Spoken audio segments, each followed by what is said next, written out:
الحمد لله وحده والصلاة والسلام على من لا نبي بعده وبعد أحبتي الكرام السلام عليكم ورحمة الله وبركاته. Mes frères et sœurs, aujourd'hui, avec l'aide d'Allah Tabaraka wa Ta'ala, nous allons aborder un thème assez spécial, un thème très important, un thème dont nombreux d'entre nous ont besoin d'en entendre parler. Nous allons, bi'idhnillahi azza wa jal, en cette heure bénie, parler du monde des djinns. Du monde des djinns. Ce sujet est un sujet important car il touche la aqida, la croyance du musulman et de la musulmane. Donc notre but est de parler de ce thème qui fait partie de la aqida du musulman, de la croyance du musulman. Mes frères et sœurs, si aujourd'hui j'ai décidé de traiter ce sujet, c'est parce qu'on reçoit de plus en plus de mails disant « J'ai envie de faire ruqya. J'aimerais un shir pour qu'il me fasse ruqya. Ma sœur est possédée. Mon mari est ensorcelé. » etc. Hélas, nombreux sont les foyers où l'on y trouve des gens possédés. La principale cause de ce fléau qui s'est répandu dans notre communauté est l'ignorance des gens du Coran et de la sunna authentique du prophète Muhammad sallallahu alayhi wa sallam. Et parmi les choses qui nous attristent, c'est qu'aujourd'hui ils sont nombreux à faire de ruqya, mais ils ne la font pas comme le Coran et la sunna nous l'ont enseigné. Il y en a qui vont jusqu'à faire de ruqya inventées, qui n'ont aucun fondement dans notre religion. Certains même profitent de la ruqya pour faire du haram avec des femmes. Wallahi al-azim, qu'on a entendu des choses de par certaines sœurs qui nous ont choqués. On a entendu des sœurs nous parler de certains raqis qui demandent à voir le sexe de la femme pour faire ruqya. Wal-'iyadhu billah. Et hélas, aujourd'hui, un peu tout le monde prétend être raqi, un peu tout le monde parle du monde des djinns, mais quand on regarde en profondeur, à la lumière du Coran et de la sunna, on s'aperçoit qu'il y a beaucoup d'ignorants, qu'il y a beaucoup d'égarés et d'égarements dans ce chemin. Wala hawla wala quwwata illa billah al-'ali al-'azim. Mon frère, ma sœur, que connais-tu du monde des djinns?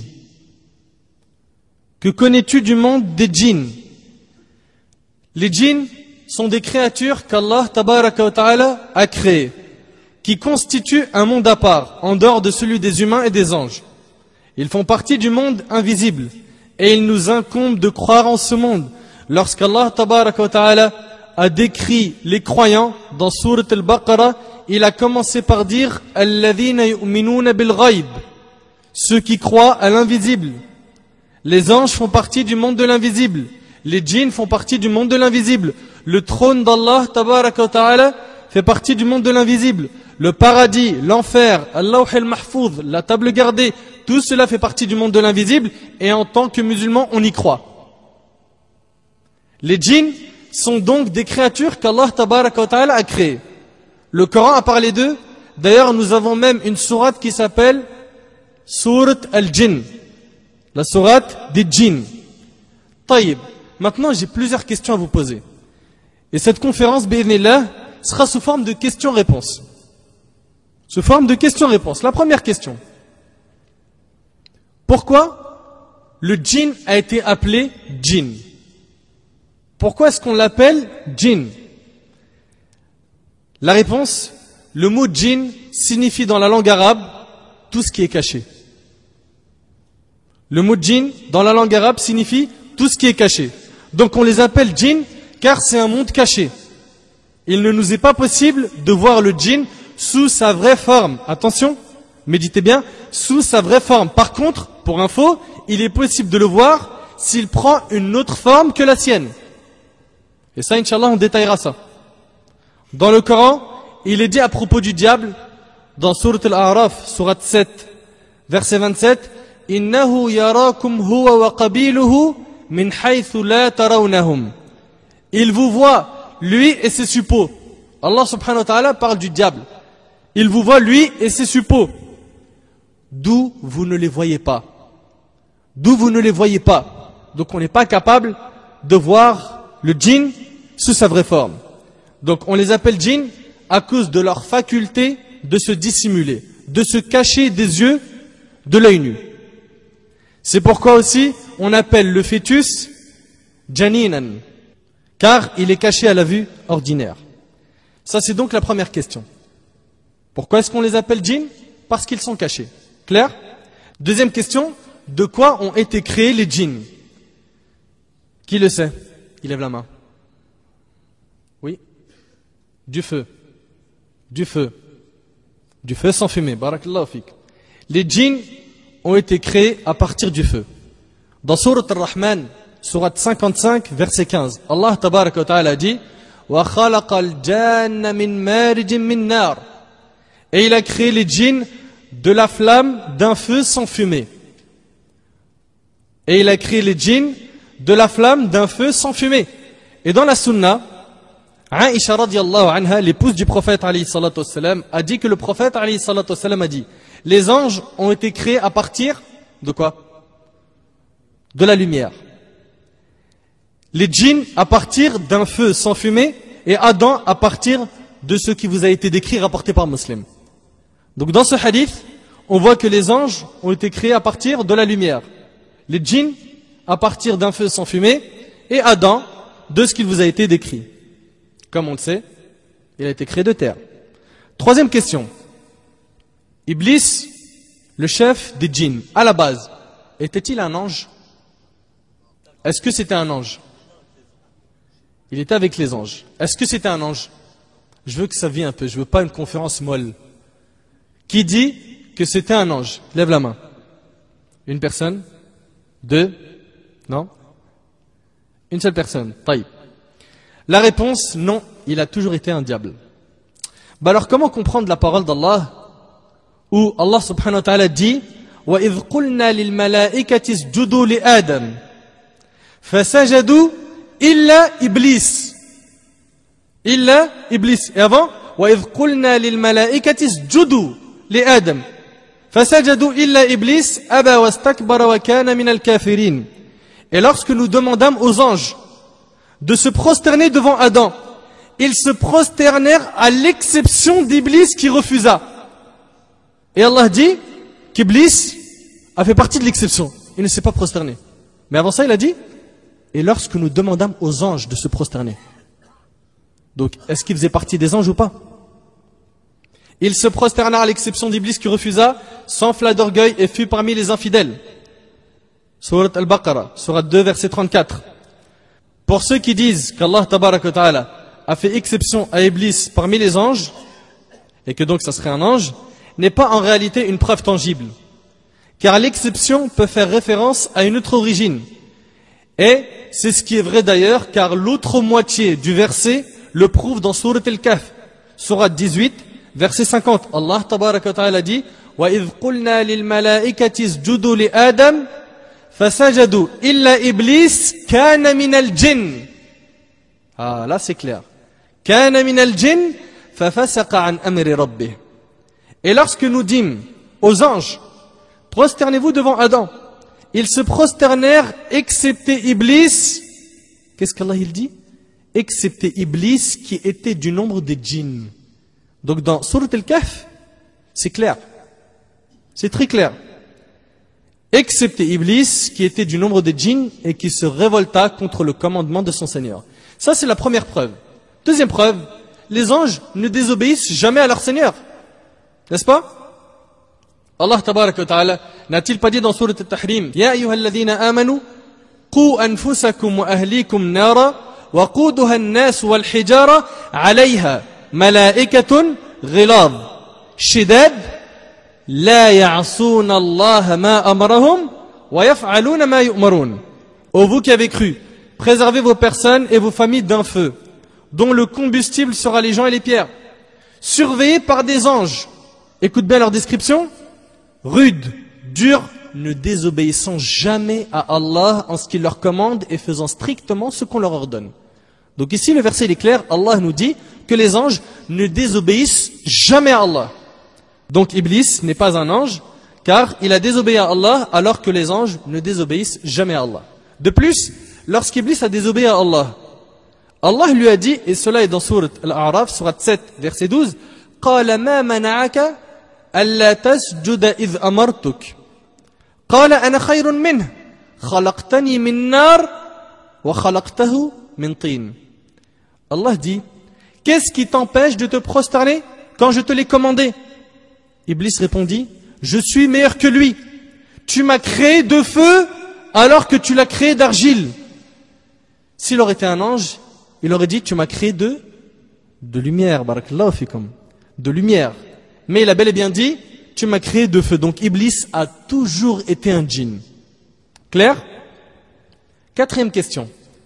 Est-ce que parmi les djinns, il y a des mâles et des femelles? Et si la réponse est oui, est-ce qu'ils peuvent se marier entre eux?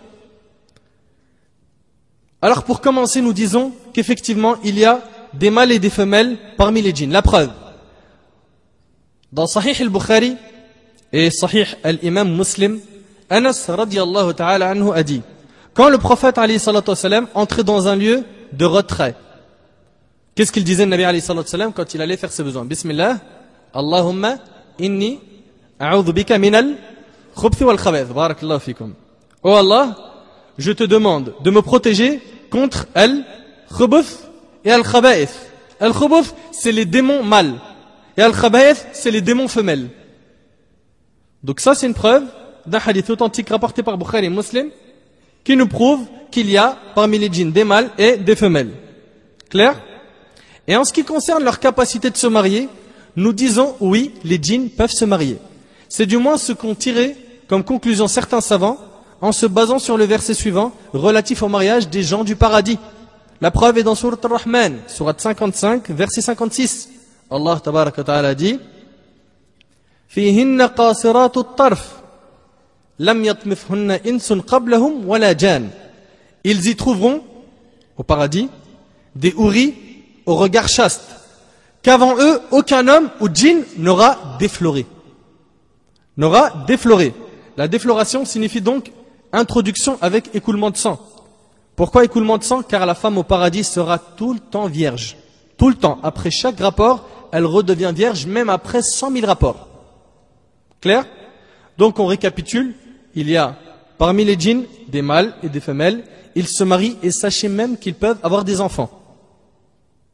La preuve, Allah tabaraka wa ta'ala a dit dans sourate Al-Kahf, sourate 18, verset 50, أَفَتَتَّخِذُونَهُ وَذُرِّيَّتَهُ أَوْلِيَاءَ مِن دُونِي وَهُمْ لَكُمْ عَدُوٌّ.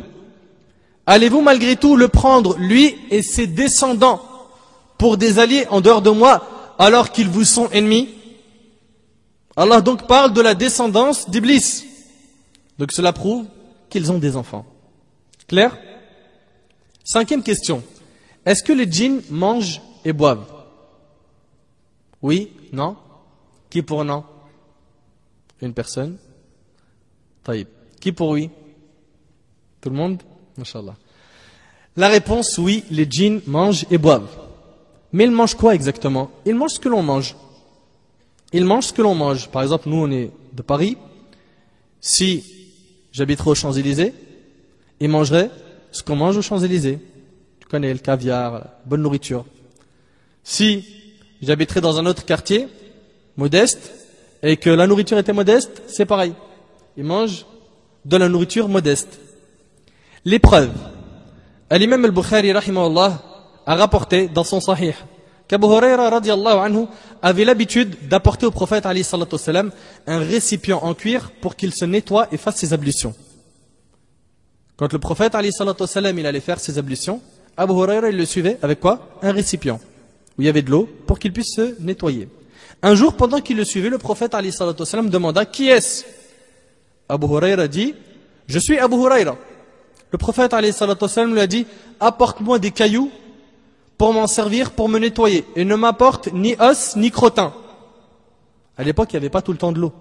Donc pour se nettoyer, des fois, il se servait de cailloux. C'est ce qu'on appelle al-istijmar. Abu Huraira radiallahu anhu a dit, j'ai collecté quelques cailloux que j'ai mis dans le pan de mon vêtement. Je les ai déposés à côté de lui et je me suis éloigné. Quand il, alayhi salatu wassalam, a terminé, je l'ai rejoint et je lui ai dit, qu'en est-il de l'os et du crottin? Pourquoi est-ce que Nabi alayhi salatu wassalam lui a dit amène-moi des pierres, mais m'amène pas d'os ni de crottin? Alors Abu Hurayra radiallahu anhu, curieux, il lui demande, qu'en est-il de l'os et du crottin? Il alayhi salatu wassalam a répondu, ce sont la nourriture des djinns. Ce sont la nourriture des djinns. Une délégation de Nassibin est venue me voir. Et quels bons djinns ils sont. Ils m'ont demandé de la nourriture. Et j'ai invoqué Allah pour eux, de sorte qu'ils ne passent pas devant un os ou un crottin sans qu'ils ne trouvent de la nourriture dessus. Donc cet os que le musulman laisse, Allah subhanahu wa ta'ala lui remet de la viande pour qui? Pour le djinn. Clair? Et pour ce qui est du crottin, est-ce que le djinn mange le crottin? Écoute le hadith qui suit. Dans Sahih Muslim, Ibn Mas'ud radiyallahu anhu dit que le prophète alayhi salatu wassalam a dit, un messager des djinns est venu me voir. Le prophète alayhi salatu wassalam, il dit, un messager des djinns est venu me voir. Et je l'ai accompagné, puis j'ai récité pour eux le Coran. Ensuite, il m'a conduit et ils m'ont montré leurs traces et les traces de leur feu. Puis ils m'ont demandé de la nourriture. Je leur ai dit, tout ce qui est os sur lequel a été cité le nom d'Allah vous appartient. Donc quand tu dis Bismillah et que tu manges et qu'il reste donc cet os, eh bien ça devient la nourriture pour ton frère musulman parmi les djinns. Clair? Tout ce qui est os sur lequel a été cité le nom d'Allah vous appartient, ou toute chair du même genre. Tout ce qui est crottin ou bouse appartient à vos animaux comme nourriture. Donc les crottins, ce n'est pas la nourriture des djinns, mais des animaux des djinns. Et le prophète alayhi salatu wassalam d'ajouter à l'attention d'Ibn Mas'ud radiyallahu anhu, une fois vos besoins faits, ne vous essuyez pas avec ces matériaux car ils sont la nourriture de vos frères parmi les djinns. Vos frères en islam, ça veut dire les musulmans parmi eux. Clair? Vos frères, ici, ça veut dire vos frères en islam, c'est-à-dire les musulmans parmi les djinns. Donc les djinns musulmans mangent de la nourriture des musulmans. Et les djinns mécréants mangent de la nourriture des mécréants. Clair? Et Ibn Omar, radiyallahu anhu an jami' as-sahaba, rapporte que le prophète alayhi salatu wassalam a dit, si quelqu'un parmi vous doit manger ou boire, qu'il le fasse avec sa main droite. Car Satan, lui, boit et mange avec la gauche, rapporté par Muslim. Ici, il y a plusieurs leçons à tirer de ce hadith. Premièrement, c'est que Satan mange et boit. Le Nabi alayhi salatu wassalam, il a dit, car Satan, lui, boit et mange avec la gauche. Deuxièmement, quand tu manges avec la main gauche, tu es en train d'imiter qui? Shaitan. Alors que Nabi alayhi salatu wassalam, il mange avec la main droite. Préfères-tu suivre la sunna du prophète alayhi salatu wassalam ou la sunna du diable? Celle du prophète alayhi salatu wassalam. Taïb, qu'en est-il de celui qui est gaucher? Il est gaucher, il écrit avec la gauche. Il fait tout avec la gauche. Est-ce qu'il mange quand même avec la main droite? Oui, il se force. Oui, mais c'est dur. C'est dur. Mais si je te sors un billet de 500 € et je te dis prends-le de la main droite, tu vas le prendre ou pas? Même avec le pied droit, tu vas le prendre. Et dans le sahih de l'imam Muslim, Jabir ibn Abdullah radiyallahu anhu rapporte avoir entendu le prophète alayhi salatu wassalam dire, quand un homme entre dans sa maison, et prononce le nom d'Allah à son entrée et au début de son repas, le diable dit à ses compagnons, vous n'avez dans cette maison ni un lieu où vous pouvez passer la nuit, ni de quoi dîner. Donc avant de rentrer chez toi, tu dis Bismillah. D'accord? Et avant de manger, tu dis Bismillah. Qu'est-ce qu'ils disent les diables entre eux? Ils disent, vous pouvez ni passer la nuit chez eux, ni manger. Il n'y a rien. Et quand il entre sans prononcer le nom d'Allah, le diable leur dit, vous êtes arrivés au lieu où vous allez passer la nuit. Quand en plus il ne prononce pas le nom d'Allah au début de son manger, le diable leur dit, vous voilà arrivés au lieu où vous avez pour cette nuit le gîte et le couvert rapporté par Muslim. Pension complète. Tu manges et tu dors. T'as ce qu'il te faut ici. On comprend de ce hadith qu'il y a des gens qui invitent les démons à entrer chez eux. Comment cela? Parce qu'ils ne disent pas Bismillah avant d'entrer chez eux. Ils ne disent pas Bismillah. Et là, le diable dit aux autres diables, on peut enfin entrer. Et on peut passer la nuit chez lui. Et là, s'ils sont nombreux à ne pas dire Bismillah quand ils rentrent chez eux, et ils disent même pas Salam alaikum. Il rentre, il dit coucou maman. C'est un musulman, il dit coucou maman. Salut. Bonjour. Et salam alaikum, c'est pour qui? Et salam alaikum, c'est pour qui? Si toi, tu dis ça, subhanallah, mais qui va dire salam alaikum? Qui? Mes frères et sœurs, dites, avant d'entrer chez vous, Bismillahi walajna, wa Bismillahi kharajna, wa ala rabbina tawakkalna. Et évitez un petit peu de rentrer en disant bonjour, coucou. Tu rentres, tu dis salam alaikum. Dis salam alaikum, tahiyat al-muslimin. Si tu ne dis pas Bismillah, les démons rentrent chez toi. Et s'ils rentrent chez toi, les démons, est-ce que tu penses qu'ils ne vont pas troubler l'ordre de la maison et la famille? Pareil, on envoie manger sans dire Bismillah. N'est-ce pas? Et ils mangent sans dire Bismillah et en plus ils mangent avec la main gauche. Ça c'est catastrophique. Umayya Ibn Marshi radiyallahu anhu rapporte, le prophète alayhi salatu wassalam était assis alors que quelqu'un mangeait. Il ne prononça pas le nom d'Allah azza wa jal jusqu'à l'épuisement de son repas. Lorsqu'il leva la dernière bouchée vers sa bouche, il dit Bismillah awwaluhu wa akhiruhu. Au nom de Dieu, à son début et à sa fin. Le prophète alayhi salatu wassalam dit en riant, le diable n'a pas cessé de partager son repas. Dès qu'il prononça le nom de Dieu, il vomit tout ce qu'il avait dans son ventre. Rapporté par Abu Daoud et An-Nasa'i. Donc toutes ces preuves, tous ces hadiths que l'on a cités, prouvent que les djinns mangent et boivent. Qu'est-ce qu'ils mangent exactement? Ils mangent la même nourriture que nous et d'autres choses. Clair? Sixième question. À quoi ressemblent les djinns exactement? Ils ressemblent à quoi? La réponse elle est simple. Allahu a'lam. Allahu a'lam. À quoi ils ressemblent exactement? Allahu a'lam. Par contre, on sait qu'ils ont un cœur. Comment ça? Ils ont un cœur? Naam. Allah tabaraka wa ta'ala a dit dans Sourate Al-A'raf, Sourate 7, verset 179, وَلَقَدْ ذَرَأْنَا لِجَهَنَّمَ كَثِيرًا مِنَ الْجِنِّ وَالْإِنسِ لَهُمْ قُلُوبٌ لَا يَفْقَهُونَ بِهَا. Nous avons destiné beaucoup de djinns et d'hommes pour l'enfer. Ils ont des cœurs avec lesquels ils ne comprennent pas. Ils ont des cœurs. Donc beaucoup de djinns et d'hommes. Et Allah il dit, ils ont des cœurs. Donc ils ont des cœurs. Taïb. De même ils ont des yeux. Allah n'a-t-il pas dit dans Sourate Al-A'raf, Sourate 7, verset 27, Innahu yarakum huwa wa qabiluh min haythu la tarawnahum. Il vous voit lui et ses suppôts d'où vous ne les voyez pas. Donc ici on voit aussi qu'il a des yeux. De même, ils ont des oreilles.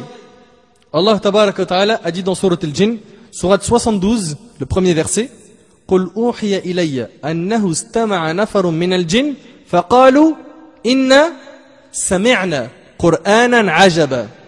Dit, il m'a été révélé qu'un groupe de djinns prêtèrent l'oreille, puis dirent, nous avons certes entendu. Ça c'est ce que les djinns ont dit. Nous avons certes entendu une lecture de Coran merveilleuse. Ça c'est les djinns qui ont dit cela. De même, les djinns ont une langue. Ah bon? Naam. Dans un hadith rapporté par Daraqutni, rahimahullah, et qui est authentifié par Sheikh Al-Albani, rahimahullah, Jabir ibn Samura radiyallahu anhu rapporte que le prophète alayhi salatu wassalam attrapa un djinn qui voulait passer devant lui pendant qu'il priait avec ses compagnons. Puis le prophète alayhi salatu wassalam l'attrapa par le cou et l'a étranglé au point où il a senti la froideur de sa langue sur sa main. La froideur de sa langue sur sa main. Donc on récapitule. Le djinn a un cœur, des yeux, des oreilles, une langue. De même, il a un sexe, car il a des rapports. Et on a montré tout à l'heure qu'il a des enfants. Et sachant qu'il mange, il a aussi un estomac. Mais à quoi est-ce qu'il ressemble exactement? La réponse, Allahu a'lam. Septième question. Le djinn a-t-il une religion? Est-ce qu'il est possible qu'il y ait des djinns musulmans, des djinns chrétiens, des djinns juifs, athées? Taïb. Barakallahu fik. La réponse, oui, un djinn peut avoir une religion. Les djinns sur ce point-là sont comme les humains exactement. Les djinns ont été créés pour le même but que nous. Allah tabaraka wa ta'ala a dit dans Sourate Al-Dhariyat, Sourate 51, verset 56, وَمَا خَلَقْتُ الْجِنَّ وَالْإِنسِ إِلَّا لِيَعْبُدُونَ. Je n'ai créé les djinns et les hommes que pour qu'ils m'adorent. Les djinns ont les mêmes devoirs que nous. La prière, la zakat, le jeûne, le pèlerinage, etc. Les mêmes ordres que nous. Ils ont été créés pour adorer Allah Azza wa Jal, comme cela est mentionné dans Al-Qur'an Al-Karim. De même, ils ont eux aussi un paradis ou un enfer qui les attend. Les pieux parmi eux iront au paradis et les impies iront en enfer. La preuve qu'il y aura des djinns qui entreront au paradis est le verset où Allah Tabaraka wa Ta'ala dit dans Sourate Ar-Rahman, Sourate 55, verset 56, فِيهِنَّ قَاصِرَاتُ الطَّرْفِ لَمْ يَطْمِثْهُنَّ إِنسٌ قَبْلَهُمْ وَلَا جَانٌ. Ils y trouveront des houris au regard chaste qu'aucun homme ou djinn n'aura défloré. Et la preuve que certains d'entre eux iront en enfer est le verset où Allah Tabaraka wa Ta'ala dit dans Sourate Al-A'raf, Sourate 7, verset 179, وَلَقَدْ ذَرَأْنَا لِجَهَنَّمْ كَثِيرًا مِنَ الْجِنِّ وَالْإِنسِ. Nous avons destiné beaucoup de djinns et d'humains pour l'enfer. Beaucoup de djinns et d'humains pour l'enfer. Donc il y a un paradis qui attend les pieux parmi eux et un enfer qui attend les impies parmi eux. Taïb. Quelles sont les religions qui existent chez les djinns? La réponse, les mêmes que les nôtres. Il y en a parmi eux qui sont des juifs, d'autres des chrétiens, d'autres des bouddhistes, d'autres des athées, d'autres sont musulmans. Et parmi les musulmans, il y en a parmi eux qui sont bons et d'autres qui sont mauvais. Allah Tabaraka wa Ta'ala raconte ce que les djinns ont dit dans Sourate Al-Jinn, Sourate 72, verset 11. وَأَنَّا مِنَّا الصَّالِحُونَ وَمِنَّا دُونَ ذَلِكَ كُنَّا طَرَائِقَ قِدَدًا. Il y a parmi nous des vertueux et d'autres qui le sont moins. Nous étions divisés en différentes sectes. Subhanallah. Allah ici parle des djinns. Et quant à la preuve qu'il y a des djinns musulmans, Allah Tabaraka wa Ta'ala dit dans Sourate Al-Jinn, Sourate 72, versets 1 et 2, قُلْ أُوحِيَ إِلَيَّ أَنَّهُ اسْتَمَعَ نَفَرٌ مِنَ الْجِنِّ فَقَالُوا إِنَّا سَمِعْنَا قُرْآنًا عَجَبًا يَهْدِي إِلَى الرُّشْدِ فَآمَنَّا بِهِ. Dit, il m'a été révélé qu'un groupe de djinns prêtèrent l'oreille, puis dire, nous avons certes entendu une lecture de Coran merveilleuse, qui guide vers la droiture, nous y avons cru. Ils ont cru au Coran. Ils se sont soumis à Allah Tabaraka wa Ta'ala. Donc il y a des djinns musulmans. Ce sont donc nos frères en islam. 8e question. Le djinn mécréant entrera-t-il en enfer? La réponse est oui. Et la preuve, on l'a cité. Allah Tabaraka wa Ta'ala dit dans Sourate Al-A'raf, Sourate 7, verset 179, وَلَقَدْ ذَرَأْنَا لِجَهَنَّمْ كَثِيرًا مِنَ الْجِنِّ وَالْإِنسِ. Nous avons destiné beaucoup de djinns et d'humains pour l'enfer. Certains pourraient se dire, mais comment est-ce qu'Allah va les châtier en enfer alors qu'ils ont été créés de feu? Qui a la réponse? Il lève la main. Ils ont été créés à partir du feu. Et Allah nous parle de leur châtiment qui est aussi du feu. Taïb, le frère, il dit en enfer il y a aussi le châtiment du froid. Ce n'est pas la réponse que je veux entendre.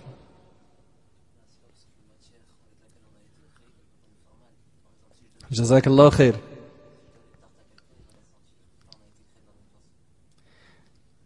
T'étais pas très loin. Pas très loin, oui. C'est pas le même? Feu? Oui, je veux une réponse précise.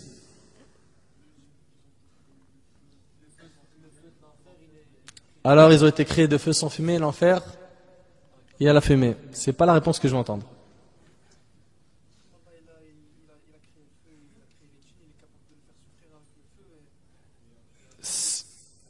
T'es proche, très proche. 3000 ans. C'est pas la réponse que je veux entendre. Oui, au fond, peut-être. Naam. C'est un enfer différent, il n'y a pas de problème. Mais je veux une réponse bien précise. Parce que si quelqu'un dit, mais au final, c'est du feu. Ça, c'est du feu et ça, c'est du feu. Ne me dis pas 70, c'est Hambabak. Je viens de Paris, ce mot-là, j'en ai marre de l'entendre. Dis-moi 70, 70, 90, je sais pas quoi là. Garde ça pour toi. Hambabak, déjà lui m'a fait craquer avec 70. On a même eu un débat. Il me dit, pourquoi vous dites pas 56 aussi? Alors, oui.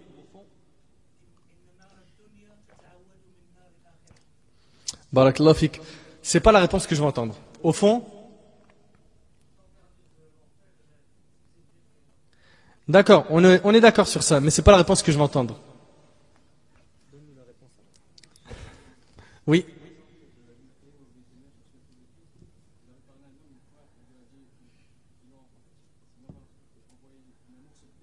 Abu Hanifa, rahimahullah.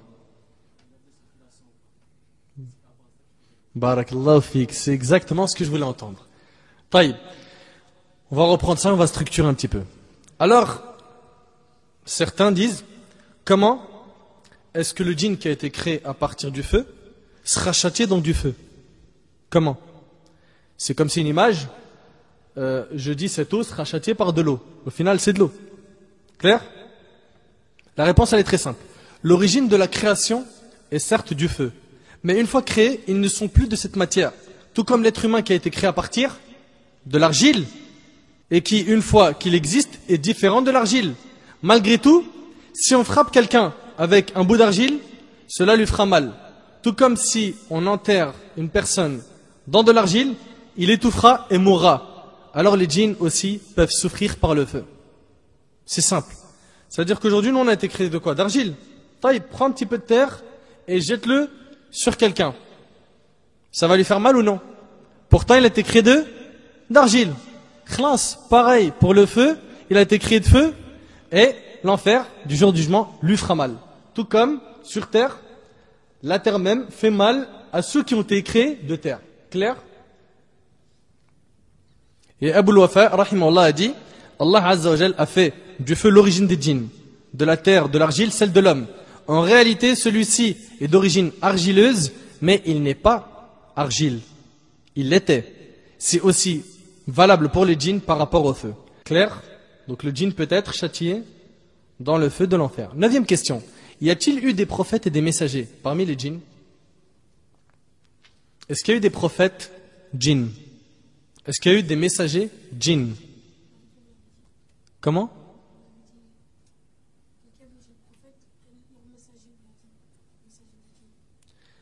D'accord. Ça peut vouloir dire autre chose? Leur responsable? Leur représentant? Alors, est-ce qu'il y a eu des prophètes djinns? Oui. Qui pour oui? Levez la main, n'ayez pas honte. Oui, une personne seulement. 2. Qui dit qu'il n'y a pas eu de prophète djinn? Lève la main. Tout le reste. Taïb. Déjà, pour commencer, combien il y a eu de prophètes et de messagers? Il y a eu 124 000 prophètes. D'accord? Et 315 messagers. Ça, c'est dans un hadith que rapporte l'imam Ahmed. Taïb. Combien de prophètes, leurs noms sont mentionnés dans le Coran? 25. Très bien.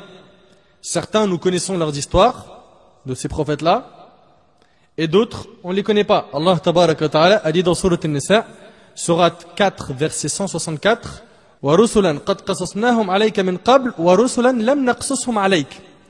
Et il y a eu des messagers dont nous t'avons raconté l'histoire précédemment, et des messagers dont nous ne t'avons point raconté l'histoire. Donc ce n'est pas parce qu'on connaît 25 noms que les autres prophètes, dont on ne connaît pas leurs noms et leurs histoires, n'ont pas existé. D'accord? Allah nous a raconté certaines histoires, on y croit, et d'autres prophètes sont venus, on n'a pas leurs histoires, on y croit aussi. Taïb, une personne pourrait dire, mais réponds à la question. Tu as posé une question tout à l'heure, réponds à la question. Est-ce qu'il y a parmi les djinns des prophètes et des messagers? La réponse, il y a divergence entre les savants. Certains savants ont dit qu'il y a parmi les djinns des prophètes et des messagers, tels que Muqatil et Ad-Dahhak, comme l'a rapporté Ibn Jarir al-Tabari rahimahullah dans Jam' al-Bayan.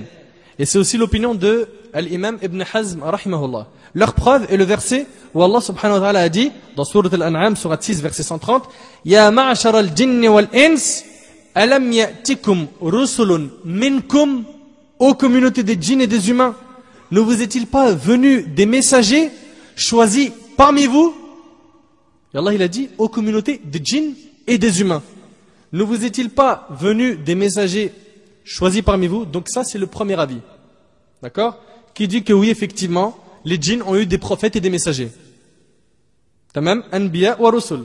La deuxième opinion dit que les djinns n'ont pas reçu de prophètes et de messagers. C'est l'opinion d'Al-Hafidh ibn Kathir. un élève d'Ibn Taymiyyah, rahimahullah. C'est l'opinion de l'imam al-Qurtubi, d'Ibn al-Jawzi, d'Ash-Shanqiti dans Adwa al-Bayan. C'est aussi l'opinion du Cheikh al-Islam Ibn Taymiyyah, d'As-Subki, d'Ibn Abi al-Izz dans Sharh al-Tahawiyya, As-Safarini dans Lawami' al-Anwar al-Bayyina. Et c'est aussi l'opinion parmi les contemporains de Cheikh al-Uthaymin, d'Ibn Jibrin et d'Al-Ashkar, rahimahullah al-Jami'. Et cet avis est l'avis le plus fort, wallahu a'lam. Leur preuve est le verset où Allah tabaraka wa ta'ala a dit dans Surat al-Hadid, Surat 57, verset 26, وَلَقَدْ أَرْسَلْنَا نُوحًا وَإِبْرَاهِيمَ وَجَعَلْنَا فِي ذُرِّيَّتِهِمَا النُّبُوَّةَ وَالْكِتَابَ. فِي ذُرِّيَّتِهِمَا من Nuh wa Ibrahim. Allah dit, nous avons effectivement envoyé Noé et Abraham. Avant Nuh alayhi salam, il y a eu qui? Adam, Idris, ensuite Nuh alayhi salam, qui est le premier messager, barakallahu fik. Le premier prophète c'est Adam alayhi salam. Taïb. Nous avons effectivement envoyé Noé et Abraham et accordé à leur descendance la prophétie et le livre. À leur descendance. Et les djinns ne font pas partie de la descendance de Nuh et d'Ibrahim alayhi salatu wassalam. Donc ça, c'est un verset qui est clair, qui montre que la prophétie et le livre faisaient partie de la descendance du prophète Nuh et du prophète Ibrahim Abul Anbiya alayhi salam. Et pour ce qui est de la preuve du premier avis, du verset que l'on a cité, ô communauté des djinns et des humains, ne vous est-il pas venu des messagers choisis parmi vous? Cheikh al-Uthaymin rahimahullah a répondu en disant, le discours est destiné à l'ensemble, hommes et djinns. Il s'adresse à l'ensemble des deux. Fin de citation. Comprenez que ce discours est destiné à l'ensemble des deux, mais le sens et le contenu ne touchent que les êtres humains. Exemple, un professeur qui a une classe de 30 élèves. D'accord? Il fait un examen. Et sur les 30 élèves, seulement 10 réussissent l'examen et les 20 autres échouent. On voit que le professeur, il s'adresse à la classe en disant « Vous avez complètement raté l'examen ». Alors que parmi eux, il y en a 10 qui l'ont réussi. Donc on voit que le professeur s'adresse à la classe tout entière, mais le contenu de son discours ne touche en réalité que 20 personnes. C'est exactement ce qui s'est passé dans le verset. Clair? 10e question. Les djinns, connaissent-ils l'invisible? Barakallahu fik. Mes frères et sœurs, sachez que ni les anges, ni les prophètes ne connaissent l'invisible. Seul Allah subhanahu wa ta'ala connaît l'invisible. Et la preuve de cela se trouve dans le Coran, dans la Sunna et même dans la raison, dans l'histoire de la mort de Sulayman alayhi salam. Et on sait qu'Allah subhanahu wa ta'ala avait mis à sa disposition des djinns. Dans l'histoire de la mort de Sulayman, le prophète Sulayman alayhi salam, on trouve une grande preuve qui prouve que les djinns ne connaissent pas l'invisible. Allah tabaraka wa ta'ala a voulu que la mort de Sulayman alayhi salam soit une grande leçon qui dit aux gens qui pensent et croient que les djinns connaissent l'inconnu que cela est une idée fausse, comme on va le démontrer. Sulayman alayhi salam mourut en étant assis, en s'appuyant avec tout son corps sur sa canne. Et les djinns, quand ils passaient, ils le voyaient assis, s'appuyer sur sa canne, ils pensaient qu'il était vivant. Certains savants disent qu'il resta 1 mois assis. D'autres parlent de 40 jours et d'autres disent même 1 an. Il est resté 1 an assis. D'accord? Il y a une divergence d'opinion. Quoi qu'il en soit, il mourut en gardant cette position. Il n'est pas tombé par terre car il s'appuyait sur sa canne. Des semaines ont passé, les insectes de terre ont commencé à ronger sa canne par le bas. La canne s'est usée, puis Sulayman alayhi salam tomba. Et pendant ce temps, les djinns pensaient qu'il était en vie, car ils le voyaient assis, et cela prouve bien qu'ils ne connaissaient pas l'inconnu. Allah tabaraka wa ta'ala mentionne cela dans Surat Saba, Surat 34, verset 14. فَلَمَّا قَضَيْنَا عَلَيْهِ الْمَوْتِ مَا دَلَّهُمْ عَلَى مَوْتِهِ إِلَّا دَابَّةُ الْأَرْضِ تَأْكُلُ مِنْ سَأَتَهِ فَلَمَّا خَرَّ تَبَيَّنَتِ الْجِنِّ أَنَّ لَوْ كَانُوا يَعْلَمُونَ الْغَيْبَ مَا لَبِثُوا فِي الْعَذَابِ الْمُهِينِ. Puis, quand nous décidâmes sa mort, Allah subhanahu wa ta'ala parle du prophète Sulayman. Il n'y eut pour les avertir de sa mort que la bête de terre. C'est-à-dire c'est la bête de terre en mangeant cette canne qui a fait que Sulayman alayhi salam il est tombé. Il n'y eut pour les avertir de sa mort que la bête de terre qui rongea sa canne. Puis, lorsqu'il s'écroula, il apparut de toute évidence au djinn que s'il savait vraiment l'inconnu, il ne serait pas resté dans le supplice humiliant de la servitude. Donc on voit bien que le Coran nous prouve que les djinns ne connaissent pas l'inconnaissable. Possible qu'une personne dise, moi franchement, j'ai un de mes cousins, on lui a volé 1000 euros. Il est parti voir une personne qui, par l'intermédiaire d'un djinn, a pu lui dire qui a volé son argent et suite à cela, on a retrouvé le voleur. Donc comment tu peux dire qu'ils ne connaissent pas l'invisible, l'inconnu, alors que j'ai vu, par l'expérience que j'ai pu avoir avec mon cousin, que c'est les djinns qui nous ont dit où était le voleur. Donc ils connaissent l'invisible. Une personne pourrait se dire ça. On dit à cette personne-là, c'est vrai, c'est une chose qui peut arriver. Mais il faut savoir que l'inconnu, al-ghaib, est de 3 types. L'inconnu du passé, l'inconnu du présent et l'inconnu du futur. Clair? Vous me suivez? L'inconnu du passé, par exemple, une chose qui s'est produite il y a un siècle, dont nous n'avons aucune connaissance. Ça, c'est l'inconnu du passé. Pour nous, c'est de l'inconnu. De même, il y a l'inconnu du présent. Toi qui es devant moi, tout de suite, et qui a des enfants, qui ne sont pas avec toi à la mosquée. Sais-tu ce qu'ils sont en train de faire à cet instant même? Ça, c'est l'inconnu du présent. Clair? Et l'inconnu du futur, exemple, c'est simple.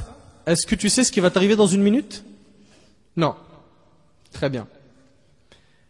Il est possible que l'on soit informé de l'inconnu du passé, du présent, mais par contre celui du futur n'est connu que par Allah Azza wa Jal. Certains pourraient se dire, mais comment peux-tu connaître l'inconnu du passé? La réponse est simple. En lisant, par exemple, dans un livre d'histoire. Ou par exemple dans le Coran. On peut avoir des informations du passé. L'histoire de Nuh alayhi salam, qui date de milliers d'années. N'est-ce pas? D'Adam alayhi salam, alors que ça date d'il y a très longtemps. De même, on peut avoir connaissance de l'inconnu au présent. Exemple. Là, on est ici. D'accord?